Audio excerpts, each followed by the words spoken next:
Guys, Anthony, 4x4 Diesel, compare the pair. What's going on here? Well, this is a bit of how to recognise a problem or how to avoid a problem, because you've got to be careful. Now, 1KD FTV is the engines we're talking about here, and there's no set pattern. It's a bit like an EGR system where you just don't know how blocked up it's going to be. Every vehicle varies, there's no pattern. It doesn't matter what fuel you use, what oil you use. Obviously there's a few contributors, but we've been chasing it for years and I haven't found an absolute pattern. Now, what I want to talk about here, as I mentioned in some other videos, we do often throw in a free set of injector clamps. So this is mainly for anyone that's ever going to work on a 1KD FTV diesel, if you have or will or whatever. Now, it's probably not going to matter, but I'm just going to run through a few things, and I should have grabbed the verniers ready, which I've got the old set at hand here, so that's right, I've got those ready. See, the old ones, the very old ones, you know, but they're reliable, they haven't got batteries in them, in case we want to use those and do some measurements. But here we've got the injector clamps.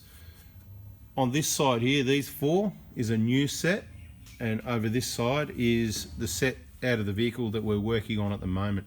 The vehicle we're working on at the moment is a 2012 150 Prado, and these replacement ones, there's some different part numbers for these clamps, okay? So we don't really want to get them mixed up, although we don't believe it would make any difference. Okay, so this is the new one, and this is the old one, right? At the end of the day, as I've explained before, the same bolt goes through the middle.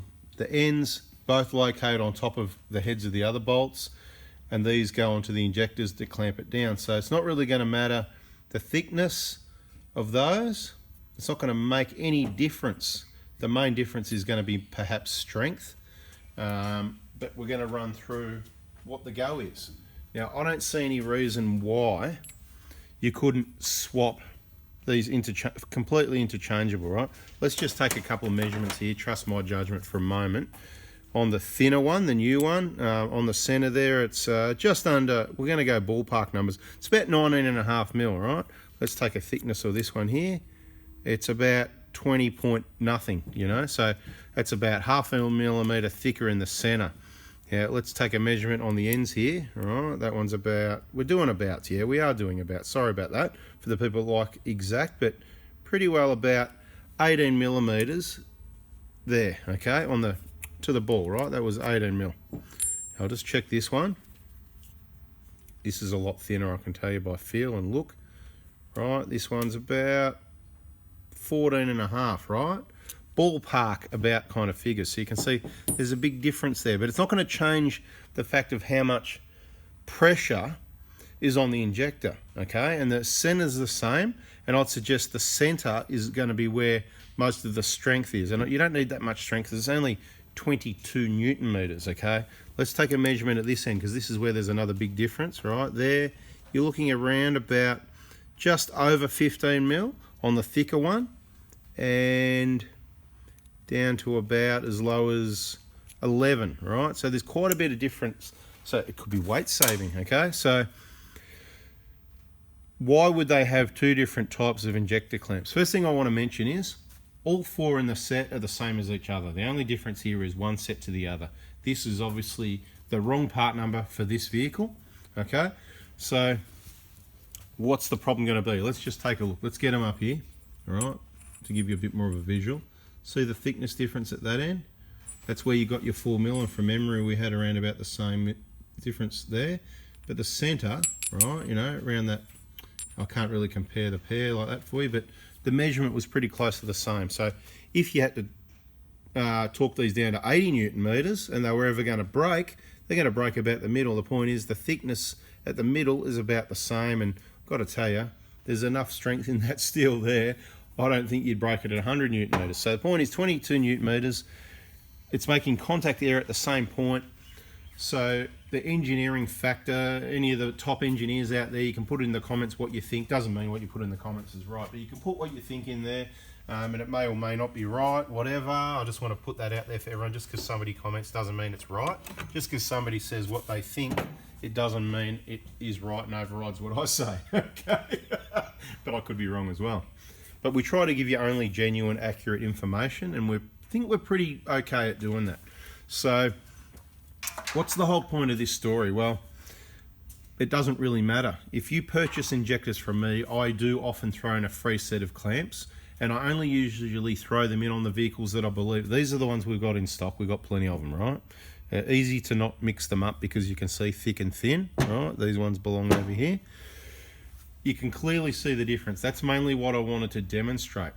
I have had an engineer look at these, and his opinion is if the vehicle's got the thicker ones on it, stick with the thicker ones. Now, you don't need to replace these. There's nothing wrong with those. I've never seen one broken. I've heard of people breaking them over time. I don't know how they do it. I think you'd break the bolt first. It's an M8. It's only 8mm diameter. You'd rip the threads out of the alloy head, these sorts of things, before you break one of them. So I don't even know. I haven't seen one broken. I've heard stories from people, but you know, stories get mixed up, whether it's a broken bolt or threads pulled out or whatever. But you know, injectors shooting through valve covers, I've never seen it. Okay, we don't have that. We don't cause these problems. And you know, even though we fix all these problems, I have not seen it, which means it's not a big problem. So you certainly don't need to replace these, but sometimes they're really dirty like that. And if you've got some, and they're worth about $100 a set, they come with some little dome washers and stuff like that as well. If you got them, you may as well just go, hey, I'll chuck some shiny new ones on there. So we've got stacks of them, and I'm going to throw them in on probably most of the Hilux jobs, the injector kits, and the Prados, probably mainly the 120s, because it's our belief that mainly the earlier ones had these thin clamps. It's mainly the 150 Prados that have these thick clamps, but it's like a lot of other things, like suction control valves. It's a bit random. They changed around 09. Most of the 150s have got the long one. Some of the 120s got the long one as well, although most of them got the short one. So we'll just touch on that quickly. The short ones are rubbish. You need to replace it. You know, it comes. We can supply that with injector kit, whatever. But we recommend putting it into, you know, a couple of weeks after the injector replacement, so you can see the difference yourself, so you can appreciate why you needed to replace it. If you've got the short one, we upgrade you to the long one. Point is, I don't want you to mix them up. So at the end of the day, if you get an injector kit and you see a pack of clamps in there from me, and you go, well, should I change them or not? I don't believe if you change from the thick ones to the thin ones there's going to be any issue at all whatsoever. Otherwise, I'll probably just go, let's not supply them, let's check VIN numbers and whatever. But I'm just going to throw them in there for anyone that might have thin clamps. And I'm not even going to tell you not to replace them if you've got the thick ones. It's your call, okay? The engineer said, strength, stick with the thick ones. Obviously, these ones are thicker. Do you think they really need extra, 4mm of thickness there for strength on a bolt that's only got 22 Newton meters on it?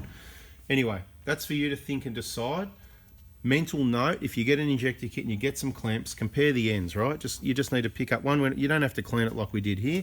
All you need to do is you've got them sitting on the bench, they're all dirty, the bolts are there. Just bring this over and go, yeah, it's the same, beautiful. Then put the new ones in if you want, or you can put them away for spares, hold on to them for next time, whatever. Look, I don't know. It was on the parts list as a kit as part of the recall from the customer service exercise from 2015.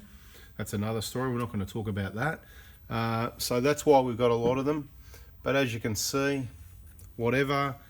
If it was my vehicle, I would stick with the thicker ones because they're there for a reason. Although we don't know what it is. As I said, the engineer did say the thicker ones will be stronger, but also agreed that, we don't see any reason. All the other specifications, everything lines up same. It's the same engine, so the parts are going to be basically the same, other than weird things like this. It's just really weird, isn't it? Like, how weird is that? Even the center thickness about the same. It's like at the bottom, it's like a mirror image. It's just, so I suppose you're saving some weight, but so if you want the car to go faster, you're saving a bit of weight. You can put, so I can tell you from using that common sense perspective, it's a non-issue whether you change them or not. It's a non-issue either way. Okay, so if you've got some dirty old crusty ones, you might want to just upgrade, but your choice. I've given you all the info I can. Hopefully that's been helpful. Please give us the thumbs up if it has, helping you understand what the differences are. And there is people around that spread rumours like, oh, make sure they try and make jobs more complicated than they are. Make sure you put them all back in the right order and all that. They're all different. 1, 2, 3, 4, they're different. No, this set and that set, they are all the same as each other, 1 to 4. I do lay them out on the bench and put them back in the same order because that's how we roll. It's a good procedure. It's a good way to be. but you don't have to do that. You can put them random, whatever order you like, and to be quite honest, you could put 2 of these and 2 of those, because one is not going to affect the next. Thanks for watching, guys. I'm out of here. See ya.